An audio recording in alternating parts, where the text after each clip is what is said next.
There's so many people at Promote in and around the Pacific Northwest. And when I was called to talk about the next 50 years, I thought to myself, there's a lot we know, and there's a lot we don't know. And so I figured I would start with what we do know. What we do know, if you look since time immemorial, we've been here. And from the beginning of time until the end of time, we will be here. So if you think of the next 7 generations, 150 years, we're going to be here. So I think it's a safe assumption in just 50 years, we're still going to be here. We're going to be strong, and we're going to be resilient, and we're going to continue to flourish. The other thing we do know is that our future, generation after generation, gets brighter and brighter. We become more prosperous, we become more self-reliant, we become more resilient. And even though we are embattled, present day, and even though we've lost millions of our ancestors to genocide, and their blood still stains this continent with absolutely no justice. In fact, the only time we are visible to the non-Indian world is when they need something from us or they see something of value. When we talk about justice for centuries of the loss of our ancestors and the blood that remains to be seen, to be whole, it seems to fall on deaf ears. When we talk about wanting to sit down and have a relationship with the United States that goes beyond mere consultation, where we want to have a decisive say, free, prior, and informed consent, as we should, as every sovereign in this country has, whether you're a city, a state, a county, the national government, every other sovereign has a decisive say over their land, their jurisdiction, their resources, their people. Tribal people don't. And that too seems to fall on deaf ears. So I'm talking about a foundation that we're going to continue to advance and press as we have generation after generation. And as we seek justice, as we assume our rightful place in the United States and globally, we're going to continue to restore, build, and strengthen. Who would have thought 50 years ago a place like this would exist? Who would have thought even 10 years ago where we are as tribal people and as tribal nations, leading employers in our county, the generations that hold and possess the answers to global crises like climate change. And in the work that I've been doing, not only here in the United States, but around the world, we're starting to recognize that the outside world is realizing they need us more than we need them. And we're at that point where, although you look around and it seems like everything is on fire, we have a political division within this country. It seems like the entire political landscape is on fire. There's a social division, an economic division, all this division that's sharper and more pronounced than any other time in human history. But when you look at us as Native people, we are growing stronger, we are growing more resilient, and generation after generation we've had these relationships internally, intra-tribally, and intertribally. When you think of just what we've been through in the last 50 years, the strength and the solutions that we've brought to the rest of the world, that is because of those in this chair. We talk about the chair as representing those who've gone before us.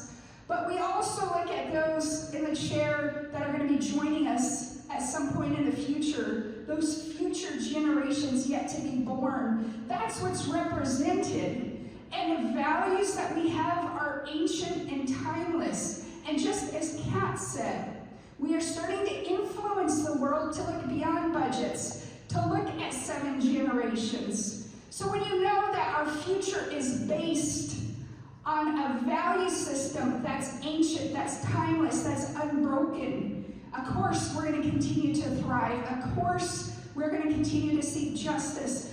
Of course we're going to lead the rest of the world. And so that is our foundation that has brought us all here. at seeing every tribe that's represented. Just looking in the room, you can see that in the next 50 years, we're going to witness 2 more generations. 2 more generations of tribal leaders. 2 more generations of tribal scientists. 2 more generations of tribal attorneys. 2 more generations of our cultural leaders. We're going to be out in our canoes until the end of time. The songs, the ceremonies, the prayers, while much blood has been shed across North America, and while we've relinquished millions of acres of land through treaty across North America, we have never relinquished our spiritual connection. And those songs, those prayers, those ceremonies that have been practiced in our homelands since time immemorial are still with us. And so when you think of arguably the most powerful country on the planet seeking to destroy us, annihilate us, kill us, we are still here. And it is for that reason, because we have received an inheritance that is uniquely ours, an inheritance in which our value system will fight for 7 generations, a value system in which we can look beyond ourselves and we can look to our relatives in the ocean, our relatives in the rivers, our relatives in the sky, and our relatives in the forest. We were taught, I remember hearing Billy Frank in a water strategy meeting say the salmon cannot get out of the rivers to go defend themselves in the halls of Congress or in courts. We have to be that voice and that advocate, and we are. So not only are we indigenous environmental stewards, we are guardians.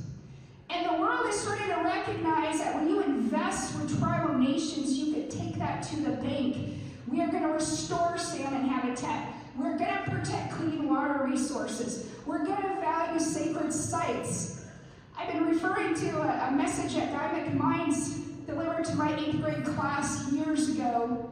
He said, you know, someday water is going to be more valuable than oil. And who would have thought back then water would be more valuable than oil? But it is today.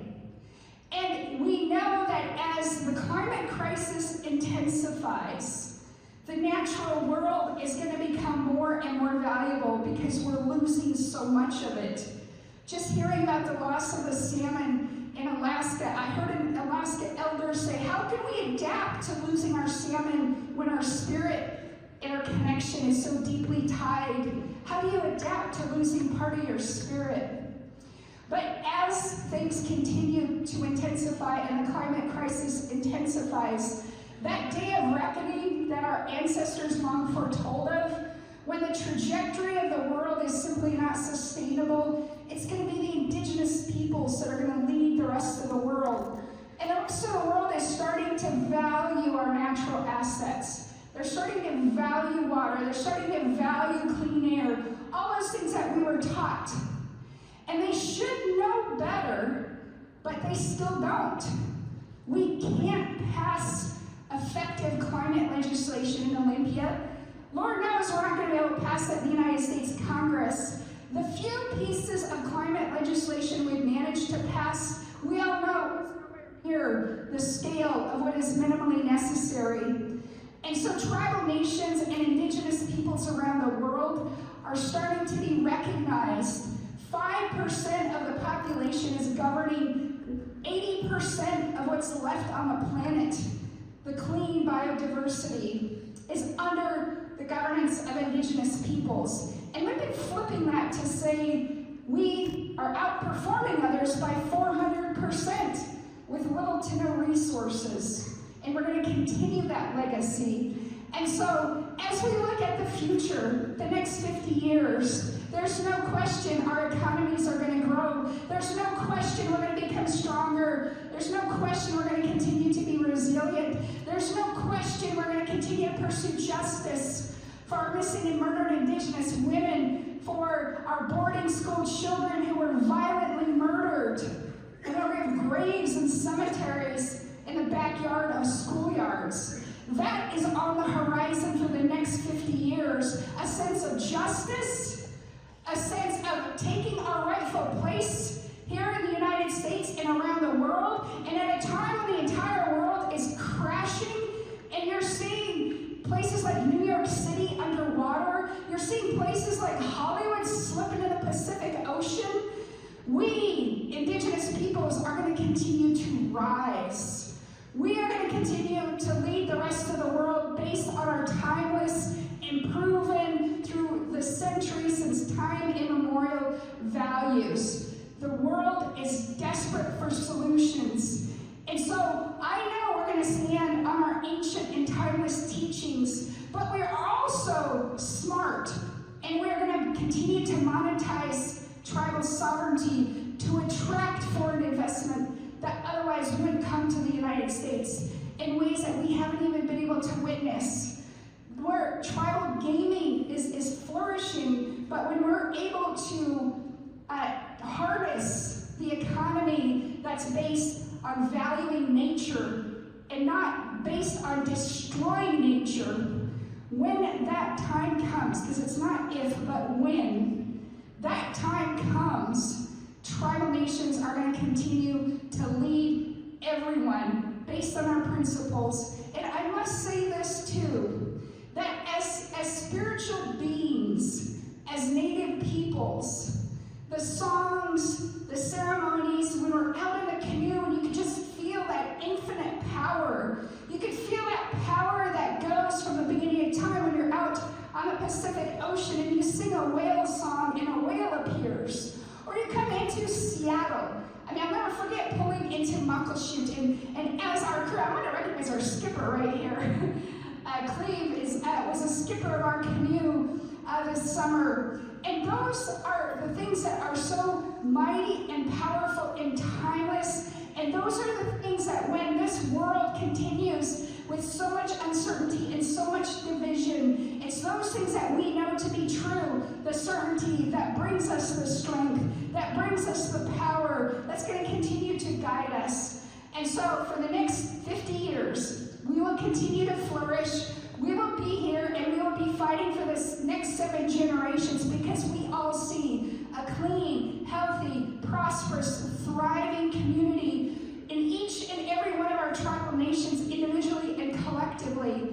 And that, my friends, is where we're going to be from time immemorial until the end of time. We will be here and we will continue to guide and lead the rest of the world in this state of crisis. And that is that is something that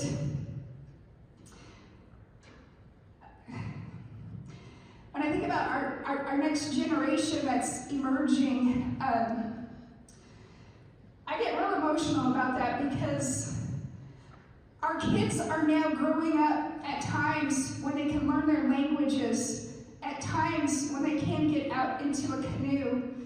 And when you think about the next 2 generations on the horizon, as they continue to draw closer to those traditions that we've lost, for the century that our canoes weren't out on the waters, for the centuries where we were forbidden to speak our language, as we restoration of that, we're going to be able to have a healing unlike any other time. And that healing for us individually and collectively is going to be what's foundational to healing and restoring everything that is lost in our natural environment, the spiritual connection that we have with our salmon, the spiritual connection that we have with our lands, our homelands, with our people, and just that unshaken resolve. We fight because we are embattled, not because we choose it, but because we are embattled. And others want what we have, and others are on a mission to take away what we have. But it is ours, it's our gift, it's our inheritance. When our Almighty Creator called each and every one of us to our homelands, and we will continue to uphold that and honor that, so that until the end of time, those who will join us in the future, and all of our ancestors that have gone before us, they too will once again be with us. Siokwil, thank you.